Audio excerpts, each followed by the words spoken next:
Hi, everyone. Thank you so much for coming today and being interested in hearing me talk a little bit about my new YA novel called Opulence, Kansas. As I was trying to decide what to talk to you about, I thought that you, as writers, probably already know at least as much and probably more than I do about the mechanics and the actual process of writing. So I'm not going to get into a lot about that except as it pertains to this particular book. It's billed as a YA novel with a teenaged girl named Katie Murdahl as its main character. I will say that I've been hearing from some people who've already read the book that people who are way older than Katie are also enjoying it. So that pleases me a great deal that I've crossed some demographic lines, that it's not just for teens. And this is going to be my story about her story and how I used a bunch of ingredients that I had accumulated in my pantry over the years to assemble into this particular story. Chronologically speaking, you might say it started as far back as here in 2007 with the terrible tornado system that came through Kansas that spring and flattened most of the town of Greensburg and ripped the steeple off of this very handsome 19th century brick church northeast of Ellenwood. This happened 3 years before we bought our house, which was outside of Ellenwood and 6 miles from this church. And we have driven by it many, many times in the ensuing years and watched the long restoration process that has repaired the church. It's done now. The steeple's back on. It looks lovely. It was quite a project that's been quite beautifully done. A couple years later, in 2009, some of you may remember the Bernie Madoff scandal. He was the New York financier who had this elaborate investment scheme in which he was actually ripping people off, a lot of people, to the tune of billions of dollars in a massive Ponzi scheme. It was quite the scandal at the time. At that particular time when this story broke, I was reading Charles Dickens's Little Dorrit, and you might wonder what on earth those two things might have in common unless you're a Dickens fan and have read Little Dorrit. But there is, in the plot of Little Dorrit, is a character who is also an extremely wealthy businessman who turns out to be a massive swindler and comes to a bad end. And the character's name in that novel was Mr. Myrtle, which may sound familiar. The following year, in 2010, we bought our Kansas house, and as you can see, it's a tall yellow house surrounded by scraggly elm trees with a red metal lawn chair in the yard. And if you've already read Opulence, you will probably recognize that as Maggie and Len's house. So that was very much taken from our house in Kansas. 765 miles from where I've lived for the last 20 plus years in Lyons, which is a suburb of Chicago. We are still moving back and forth, and hopefully we'll get that settled toward the end of the year. But once we are settled in Kansas year round, I absolutely want chickens. And that is assuming that we can convince the barn owls in the barn there not to eat them. But they tend to be pretty good and stay with the mice. 2012, I stumbled across a book of Kansas history called Prairie Fever by Peter Pagnamenta. And there was a wonderful episode in there that he described of the colony called Runnymede. And in 1890, a developer decided he was going to create this community for the younger sons of British upper class families. Younger sons perhaps weren't planning or were not going to expect to inherit as much as their older brothers did. So they were going to create this little British community with fox hunting and polo grounds and a racetrack and tennis courts and maybe an opera house and theaters. And they were going to have this little British colony living in the prairies. And they could also dress up as cowboys and chase coyotes and things like that. It didn't last very long. After about 5 years, it all kind of fell apart with a financial recession, and there's nothing left of it now. It's just wheat fields on the site, but it was a very interesting little episode that stuck in my mind. At the same time as we were learning more about our community of Ellenwood, I found out about the tunnels beneath the streets. Under the main street in Ellenwood is a series of these tunnels, and there used to be businesses operated out of those tunnels, and you can go down and visit them. There's the remains of a harness shop and a barber shop and a bathhouse, and it's quite an interesting little quirky thing of the underground tunnels in Ellenwood. And about the same time, they were starting to talk about the old opera house in downtown Great Bend, which was derelict and had dangerous structural problems. And there was some coverage in the newspaper of that, about the old opera house and what to do about it, which they ultimately demolished. But I thought these combinations of quirky things gave me some ingredients for creating a small town with a rather interesting history to play with. And so that was some of the inspiration for creating the town called Opulence. And then there were other little random bits, like a magpie, as we writers do. You pick up little details here and there and think, oh, I could use that sometime. My husband has this wonderful old 19th century gold pocket watch, which he got from his father, which came down from his great-grandfather. His great-grandfather happened to be escorting a young lady to the theater at Ford's Theater in Washington, D.C. one night in April in 1865. And family lore has it that his great-grandfather was the fifth man who helped carry Lincoln across the street after he was shot. We don't know that the pocket watch was in his pocket that night, but it's possible, and it's always been quite very fascinating to me. As we've been navigating back and forth between the Chicago area and Kansas along I-70, we've passed all the billboards for the Cozy Inn burger place, and it looked rather charming. It reminded me of a little greasy burger diner that my parents used to bring us burgers from when I was a kid, where I grew up. And that was just a little thing like, oh, I really want to go there sometime. I wonder what that's like. And of course, the sunsets.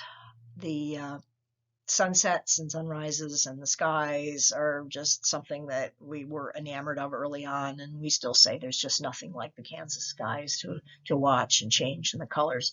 And that is also a theme that I sort of wove into the book.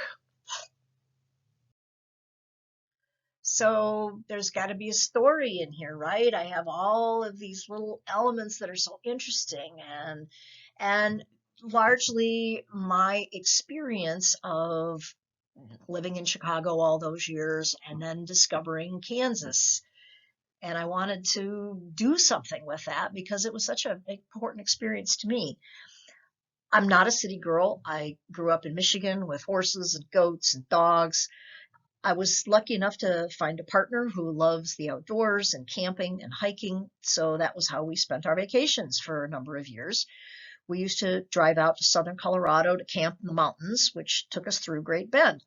And one day, a year or two after I started really getting into birding, I discovered that there appeared to be a couple of wildlife refuges near Great Bend. So we decided we'd take an extra day and go and check them out. And then we stayed another day. And then on our way back from Colorado, we stopped and we stayed another day. And after a while, we just ditched Colorado altogether and would come out and just spend our vacation in central Kansas. We just fell in love with the space and the skies and the quiet and the birds and the way people look out for each other. So the contrasts and the differences were just so eye-opening, and I really wanted to get at that core of experience of falling in love with a place in a story. The obvious mechanism was to use the old fish out of water trope, which is to plunk someone down in an unfamiliar environment and see what they do and what they learn and how they cope and what they take away from the experience. So if you're going to use the fish out of water, who's the fish and how do we get him or her from here to there? And I thought of a child who is, due to family circumstances, sort of suddenly and forcibly dropped off into a different environment. And I did borrow the name of Mr. Myrtle from Little Dorrit, and I made it sound vaguely Swedish, and I gave that to Katie's family as a last name. So in that sense, you could say that, of course, a fair amount of my own experience has been in that story. I have some things in common with Katie. I was a quiet, introverted, bookish teenager who just was totally never part of any kind of social clique. Like Katie, I also take photographs. My younger sister was the one who was nuts for old musicals, which comes up in the story. So there was a lot of the old recordings and records that we just about wore out and knew all the songs. And so that was another element from my own youth that I threw in there. I certainly never lived in any kind of a high-rise condo. I've never even been in one. My dad is alive and well, never swindled anyone in his life.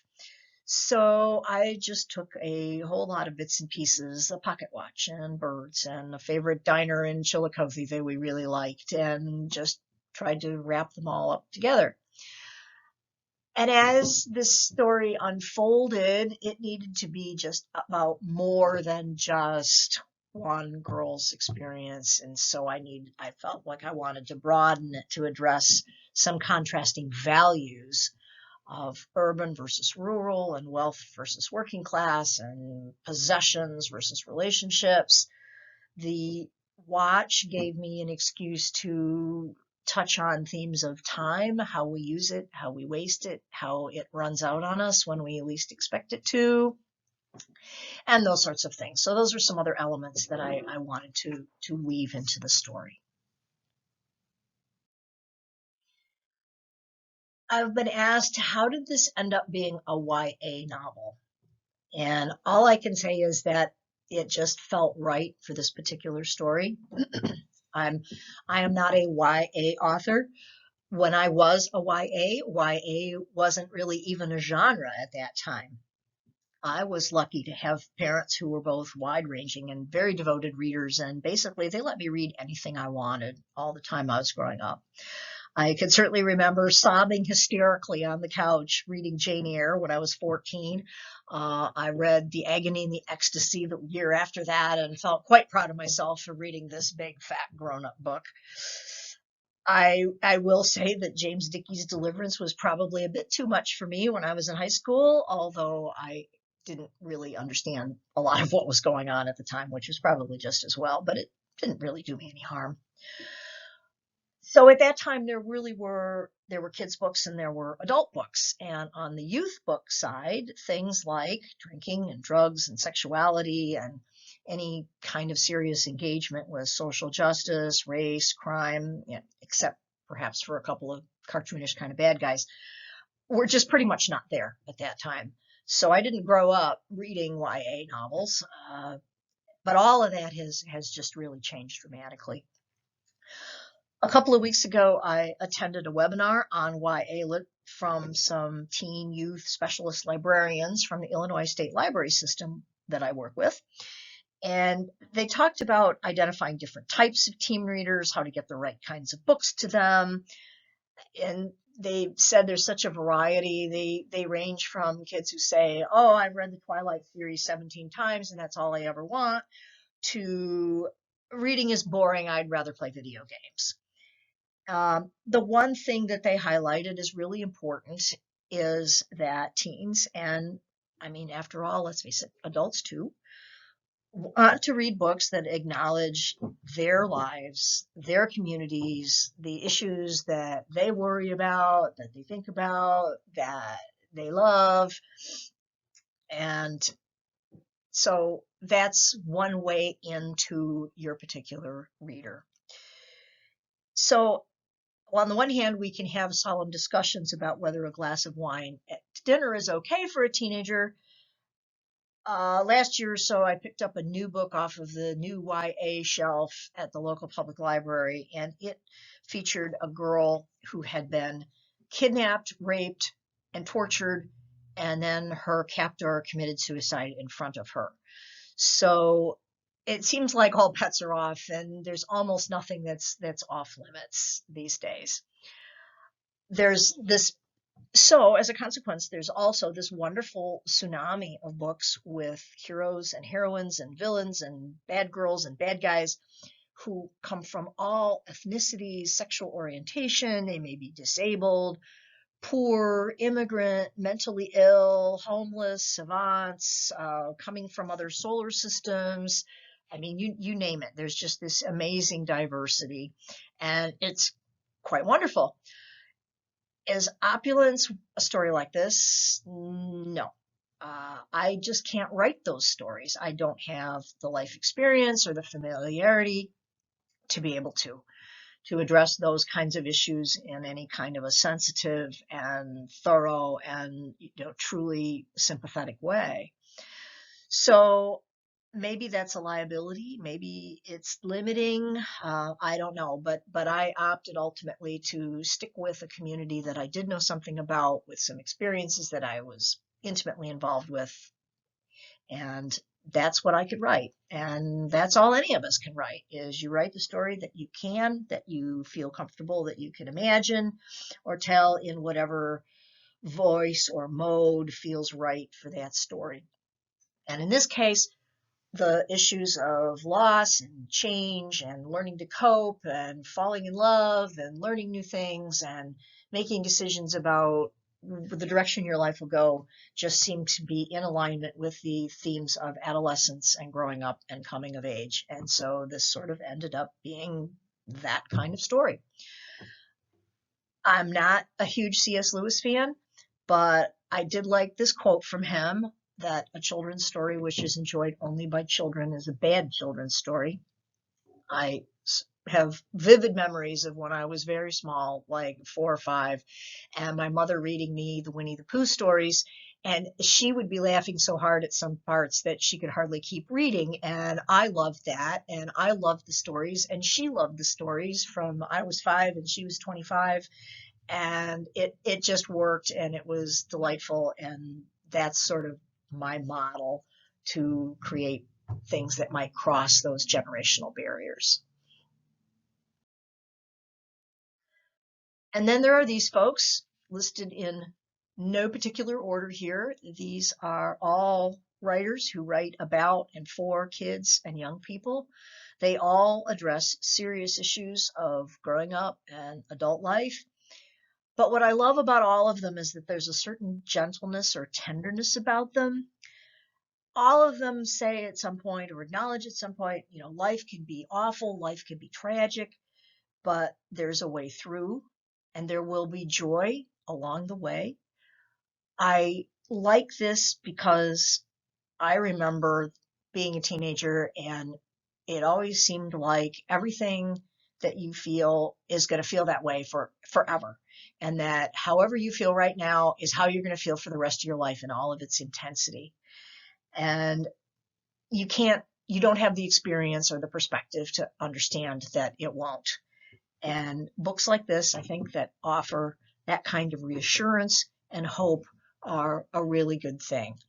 And I didn't set out to survey the youth literature. These were just writers that I read good things about, heard good things about, and investigated them and really enjoyed them. And I think I certainly benefited from that. Doing research. Last month at our meeting, Anne Fell gave us a fascinating presentation about the research that she did for her novel, which was set in Cuba with a Cuban American character and involved a trip to that country. And I can't begin to say that I did anything close to that. I made up a lot of things and but was able to do enough research to provide necessary details to be convincing. Uh, the Gold Coast condo, for example, I've never even set foot in one, but I could log on to realtor.com and plug in condo in a certain neighborhood of Chicago and look at the photographs of penthouses and skyscrapers and go, wow, people really live like this. The watches. What kind of watch does Katie have? It's very easy to go on and find websites where they have them for sale with descriptions and pictures. And as there's a rather lucrative market for knockoffs, there are even websites about how to tell a genuine Rolex from a fake one. And of course, I mentioned earlier my husband's watch, which I opened up and looked at and researched the manufacturer, things like that. Larry Murdahl's car, Porsche Cayenne. Who knew Porsche made an SUV? I didn't, but I work for a hospital and I walk through the physician's parking lot every day on my way into my office. And sure enough, Porsche makes an SUV, and it seemed like this odd combination of a German sports car and a lumbering SUV that, to my mind, struck me as sort of the right kind of combination of pretentiousness and expensiveness that made it appropriate for Katie's dad to have that car. The Ellenwood tunnels I talked about a little bit, went online, found some photos, general history of it. The billboards on I-70 for Cozy Inn, the Cattleman Hotel that comes up in the novel, I modeled a little bit like the Brookville Hotel, which is now in Abilene, or the Hayes House in Council Grove is this sort of classy old hotel restaurant where you might go for a fancy Sunday dinner. And I had at the time that I wrote the novel, I had never actually been to any of those places.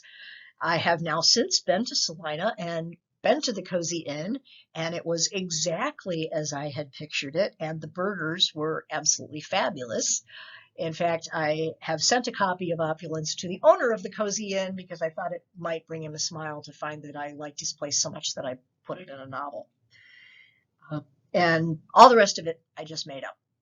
And I was very pleased to find that Jim Potter, our District 6 president, who is a lifelong law enforcement officer, has not mentioned that I made any egregious errors in the scenes early in the novel that involve some interviews with police officers. So I do read a lot of murder mysteries. I like police procedurals, though they tend to be British or Scandinavian. So I just tried to keep it kind of general, and apparently I didn't screw it up too badly. And that makes me happy. How do I write? People always love to ask authors this question, and I always love to hear the answers. I think it's sort of a wishful idea that if you sit at the right kind of desk at the right time of day with the right kind of pen or laptop and you have the right kind of view at your window, that that's going to allow you to sit and write with a capital W. I am afraid I'm rather lazy about that. I spend a lot of time writing in my head, in bed, hours and hours. This is how I fall asleep every night. I brood and write in my head, and then at long intervals, I'll sit down at the computer and I'll write a scene. And then that night, I go back to bed and I perseverate some more. And eventually, a bunch of scenes get written. It takes me a really long time. When I'm lying there, I'm usually trying to work through a particular scene at a time, but then my brain starts to whir and I get these moments like this with all these little questions that pop up and oh my God, do I need to go back and add this or take out that? I did make a spreadsheet of dates for the family timeline in Opulence to make sure that the relationships all fit together properly. I was going to show it to you, but I decided not to because it has spoilers in it. And then, as in physics, so in writing, at some point, it does seem like a miracle occurs at moments where you sit down and think you're going to write a scene the way you've thought it out, and then something happens and somebody does something you didn't expect, and characters turn up who then take over a scene that you didn't plan for. And I guess that's part of the magic of writing. And don't we all live for the moments and the days when that happens? But eventually, after all of that, you will end up writing the end and you have a manuscript. So what did I do next?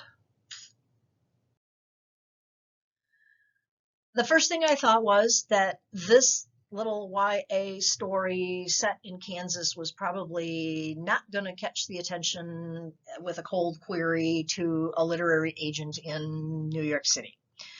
So I thought that the best thing was to see if there was a small press or a regional press that was maybe based in the Midwest that would have a particular interest in Kansas or the Midwest or the prairie or something where the setting might strike a chord. So I called up my friend Google and I typed in Independent Presses, Kansas. And one of the first hits was the Poets and Writers website. And it has this nice directory of small independent presses. So I pulled that up and I searched that directory with just the word Kansas. And the very first hit that came up was Meadowlark Books. I went to their website and I looked at all the about stuff there, and I really liked the look of some of the other books that they'd published, and I just thought they looked like a place that would be open to a book like Opulence, and that because of their connections in Kansas, that there'd be a market and a readership perhaps already formed that would be interested in reading a book like mine. So I buffed up my manuscript and sent it to Tracy, and she accepted it. And I was terribly excited because at the end of that reading period, she posted on their website that they'd gotten just an amazing array of manuscripts and that she would have loved to have published all of them. And when I read that, I thought, oh, well, okay, never mind. Well, it was worth a shot, right? And then she accepted it after all. So I was absolutely thrilled. And for those of you who've already published, you probably know already about a lot of this process of editing and copy editing and layout and proofreading, and the phase at which you say, after you've read this manuscript for the 900th time and discovered that you changed a character's name halfway through, and this is a boring story and a boring book and a stupid book, and who's ever going to want to read it, and why am I doing this? But it passes. You get through it. I personally would like to call out Hazel Hart and thank her, especially for her tutorial on action tags. I had never heard of action tags or what they were or how they worked. And I still don't quite know how people do learn about these things, but Hazel knew about them. And after about the 20th comment in the margins of saying action tag goes here, her comments became, you know what to do here. And I did, and I do now. And I'm very grateful to her for teaching me that. And overall, it was a very interesting experience, and I really learned a lot. So I'm very grateful for having gone through that. After some of that, the picayune minutia stuff, we started to talk about some additional issues story, uh, notably alcohol and profanity. Tracy and I had several lengthy email exchanges about these things. There's a scene in the book where Katie's Aunt Maggie pours her a glass of wine at the dinner table after a very painful day. And Tracy pointed out that there could be some pushback against serving alcohol to a minor. And, fair enough, very reasonable observation. But teens do drink, and nobody denies that teens drink or experiment or try alcohol. And of course, it can lead to poor judgment and dangerous activity, and there can, of course, be negative consequences. I did not want to go with the sort of reefer madness, demon drink scenarios where the first sip leads to dying in the gutter with the DTs. So I certainly wasn't in that spot, in that place. And the novel certainly does explicitly touch on the terrible toll that's been taken by meth, especially in a lot of rural areas. So Tracy and I talked about it, and then we both went off and we talked to potential readers and other writers and some young people. I drafted an alternative version of that scene that minimized it and softened it down a little bit. But one writer friend of mine said, it's not like she went out and did lines of cocaine in the park. And I decided that how I felt about this was that it was in the context of being at home with caring, responsible adults at a meal, and it fit with the coming of age. And I don't want to say a rite of passage because, of course, nobody has to go through this particular issue, but it was certainly common to the teen experience. And ultimately, Tracy and I decided that we would leave the scene as it was. The other issue was a probably rather too freehand with profanity, which comes more easily than I should probably admit. But, and I can't even make the excuse that it was deliberate on my part. Norman Mailer once said that he had a character say shit 20 times in a story because he knew that the editors would take out half of them, and then that would leave him with the dozen or so that he felt were absolutely essential.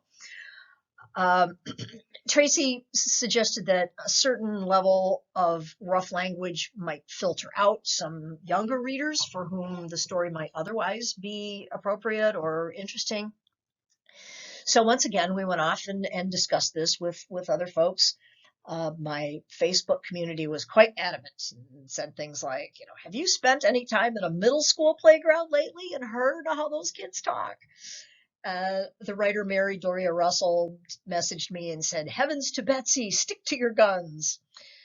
So I scoured through the manuscript and I carefully considered everything, and I did take out a number of the F-bombs. There weren't that many, but there were, on reflection, some that were really not necessary or were not needed. But there were a few, and a couple of places where, gosh darn it, was just not going to cut it in the context of what was being discussed in that conversation. So they stayed. Again, I really wanted to try to strike a balance. Considering, the state of the real world, the way real kids talk, not to sugarcoat or sanitize or ignore things that might be relevant. I wanted to keep my choices honest, but not exaggerated. And there's going to be a range of maturity among my readers. I hope that seems to be the case, and address all of that in as sensible a way as I could. So that was how we resolved those issues. Here's a fun little thing we did. There are a number of text message exchanges that take place between the characters. And when I originally just wrote the manuscript, I drafted it as just a dialogue in italics. And then I think after we'd actually generated the first galley, I discovered these fake text message generators online where you can create little text messages, and it drops them into an image that looks like a cell phone screen. And we could just drop those images into the text whenever there was this kind of an exchange. And it was kind of fun, and it gives a little graphical pop to the relief from the text, and certainly can reflect how much we rely on text messages, teens in particular, but certainly the rest of us too. So that was kind of a fun little thing that we figured out to do as we were laying out the book that I enjoyed. Ultimately, here we are. We have this lovely little object that's actually my book. I want to say a word about the cover. I just love this cover so much. At the librarian's presentation I mentioned earlier displayed a whole lot of YA covers of the books that they were talking about. And in a lot of cases, you couldn't tell one from the other. There clearly are, and if you go to the public library or a bookstore, when you can again, you'll see that there are these certain styles that, like, once they catch on, all the books look alike, and they have the same kind of font and the same kind of design principles. And I really wanted something that was unique to this story and that would really kind of stand out. So I was so happy that a friend of mine from Great Bend, Kansas, who's a wonderful photographer named Jay Miller, he let me come over to his house, and I sat at his big old computer, and I clicked through these dozens and dozens of just gorgeous Kansas landscape photographs that he does. And I picked out a bunch of them, 10 or 12 maybe, and sent those to Tracy. And we then each, again, shared them out among friends and families and librarians. And I have a friend who's really good on graphic design. And we finally settled on this image. And then Tracy worked on, getting the colors just right and the font and, getting the layout to fit on a book cover. And this is what we ended up with, which I'm just thrilled with. I paid Jay. I paid him a one-time fee for the right to use his photo as this book cover. So he maintains the copyright on it, but I have the permission needed to use it for this purpose. And then he has shared this out among his connections and friends and potential customers and gets a little extra PR out of it as well. One thing we did learn was that you do need to have a certain level of resolution to work as a book cover. I had another friend who had taken some really nice photos that I looked at, but he'd only taken them on a cell phone, so the resolution when blown up didn't work on a book cover. But Jay's did, and I just couldn't be happier about it. So here we are getting ready for publication. And one more thing I did was copywriting. I've been the copyright maven at my job for a long time, and it's always been in the context of someone saying, oh, I want to use this picture or this table in a presentation I'm doing from this other article or online. Is that okay? I've never done it as the rights holder. I've never copyrighted anything myself before, so I thought, well, this would be an opportunity to do that. You don't have to do it. Once you hit save on your computer, the law is written that it's yours, it's protected, so it's not necessary to file officially for it. If someone did steal or misuse your work, having it officially registered does give you a little bit of additional leverage. It's very easy documentation that it's yours, that it's registered to you, how they could contact you for permissions.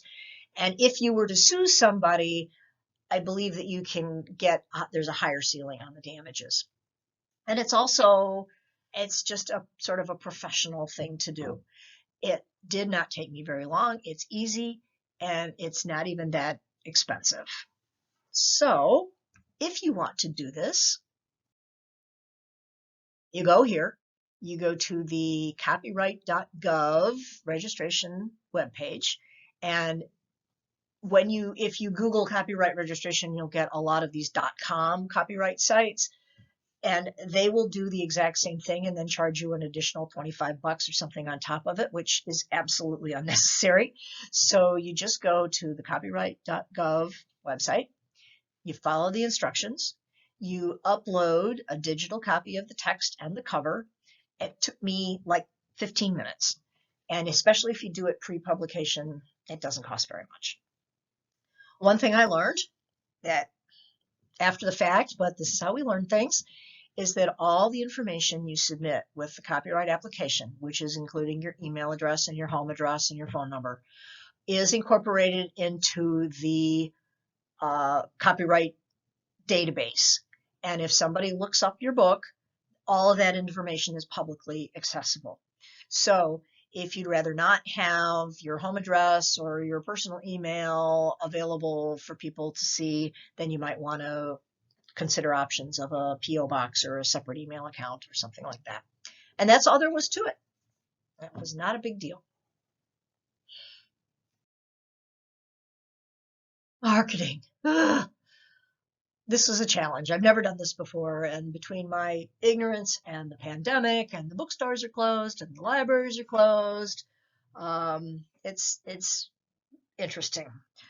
Facebook, yeah, sure. Been on Facebook. I'm on Facebook. I'll share postings on Facebook. Twitter, I went to a couple writers' workshops where they just said, oh, everybody's got to be on Twitter, and I tried it, and I actually even tried it twice, and it was just such a time suck and really disappointing. And I just thought, no, I'm just drawing the line here. I'm not tweeting. At the same, when I went to those workshops, one of the other things I talked about was a talk about being a good literary citizen. And this I thought was valuable advice for someone like me, a new person just sort of sticking her nose under the tent. And there's really simple things to be done.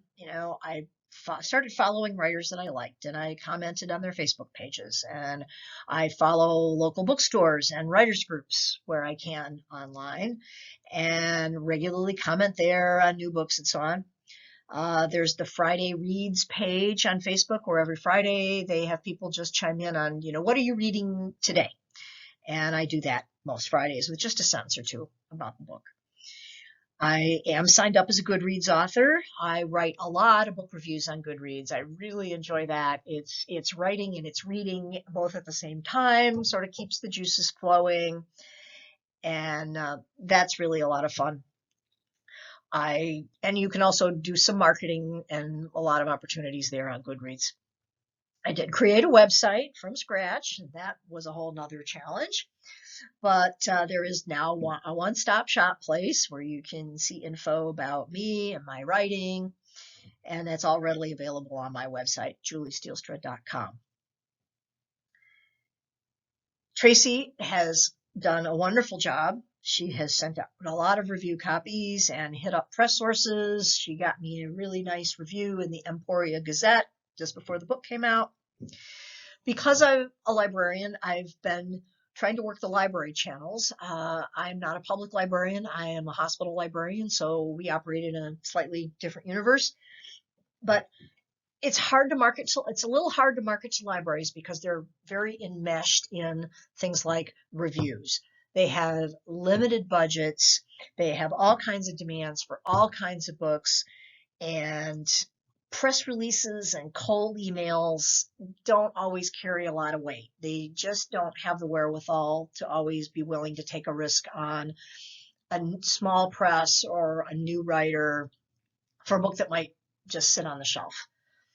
So I'm hoping that as things begin to reopen slowly and carefully, that at least perhaps some local author activities will start up again, and there will be some more opportunities there. So I'm working on that. And then there are this whole world of alternate versions. There's ebooks and audiobooks and book trailers and Overdrive and Hoopla. And this is really complicated, and I'm just trying to get a sense of how this works. I am pleased to announce that the Kansas State Library has added Opulence to their statewide ebook collection. It's called Cloud Library, and anybody in Kansas can get a Kansas e-card from a local library, and then they can use that to log in to the Kansas State Library ebook collection and borrow books to read online, and Opulence is one of them. And a lot of libraries do this, and there are these big packages and bundles that they buy that are often like just a pre-selected set of titles, but they can order individual titles to add to the collection. So I think I'm going to try to contact some libraries just directly as a local author and just maybe suggest that they purchase my book for their collection, and that would be something that you could do as well. So we'll see how that goes. And that's what we're doing on the marketing front. I would like to offer for anybody who buys a copy of Opulence that since we can't have in-person book signings anymore, we are offering stickers that you can put inside your book. If you are interested in getting a signed book plate, we will be happy to send you one. You can go to my website, juliestielstra.com, click on my writing, then on Opulence, and at the bottom is a Google Doc that asks for your information, your mailing address, and so on. Fill that out, submit it, and then we will get you a signed book plate. And you can also go to meadowlarkbooks.com, and you can also request one there. So that would be our little thank you to anybody who would like a signed book in this new age. So Opulence is launched out in the world. People have asked me if there's anything else in the pipeline. And there is. In July, the Chicken Soup for the Soul folks are bringing out a new Magic of Dogs anthology, and I have a little piece in there, a memoir tribute called Flying Blind, about my beloved Italian Greyhound, William, who went blind from a genetic disorder when he was 5 or 6 years old, and then spent the rest of his life, which is about half his life, completely blind.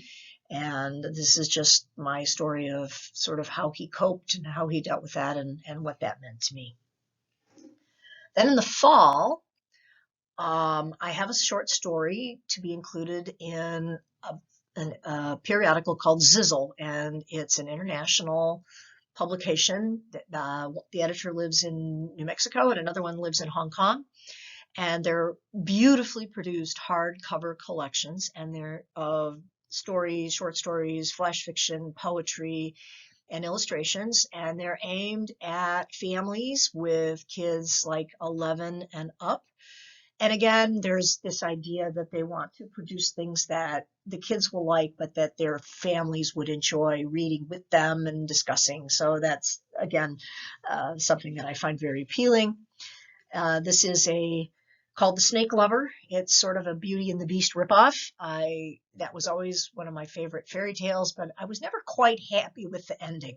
So I decided that I would write an alternate ending that I liked a little bit better, and that will be in Zizzle in the fall.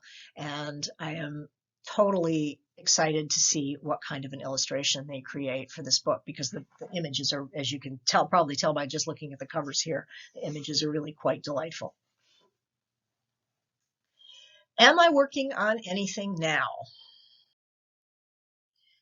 Yeah, I am sort of working on some things now, if working is maybe not quite the right word, but my current bedtime pondering is a fantasy fairy tale novel called The Wasp Queen, and it's about impulse and identity and just how some people are just plain nasty, and I may be working through some vengeance on some people in my life, but anyway, that's making its way through my head, and I'm maybe 150 pages into the manuscript. May have it first draft done in another month or so, and then we'll see what happens with that. Also, an idea, it's not much more than that in my head. I've always been really fascinated by the First World War, read a lot about it, conscientious objectors in general, but in particular to that war. And Kansas had a community of the Brethren who were conscientious objectors, as well as Quakers and other religious communities. And a number of those men were imprisoned in Fort Leavenworth toward the end of the war. So there's that connection with Kansas. At the same time, there were some episodes of night riders who thundered through the streets of Ellenwood on horseback, shooting off pistols and scattering leaflets that said, "We know who you German traitors are, and we're coming for you." And since Ellenwood was largely settled by German immigrants, that was really very frightening. And of course, at the same time in history, you've got the temperance movement and the suffrage movement, and there's just this quite amazing assortment of drama, historical drama, that's fascinating and connected to Kansas history, and I'd sort of like to write a historical novel about some of that. But there's a real research project, and it's just an idea, and maybe at some point I can embark on that, but that would really be quite a project. One other question that I've been asked by a couple of people is whether I might be working on or thinking of a sequel to Opulence, and I'm sorry to say the answer is no. I've told the story I have to tell. I'm just kind of done with that one, so you will have to just sort of imagine what happens to those folks. And yes, I've become fond of them. I wish them all well. I hope things work out for everybody. I hope they will, but I'm not going to be the one to write it. And that's it. That's all I really wanted to share with you about Opulence and its creation and its writing. I thank many people, certainly to Tracy Million Simmons of Meadowlark Books for taking my story and turning it into this lovely book that's going out into the world. Jay, the photographer that I mentioned before, and his beautiful photograph, Hazel and her sharp eyes and patient heart in instructing me in the fine points of copy editing. Also, my partner, Forrest Orms, also a writer. He puts up with me. Never read a YA novel in his entire life, but he told me he liked Opulence, but then I suppose he'd say that, wouldn't he? And of course, my dogs, my cats, who walk on the keyboard and bark at the wrong moment. And they've been very good to not bark while I was recording this, so I'm grateful. And that's my family, and I'm grateful to all of them. And of course, the Kansas Authors Club, I thank all of you for your interest, for your invitation. It's been quite marvelous as an interloper from the outside to start to connect with you folks as kindred spirits, and everyone I've met has been amazingly encouraging and welcoming and supportive, and I am very much appreciative. So that's it. And if you have any questions, I would be glad to entertain them. Thank you.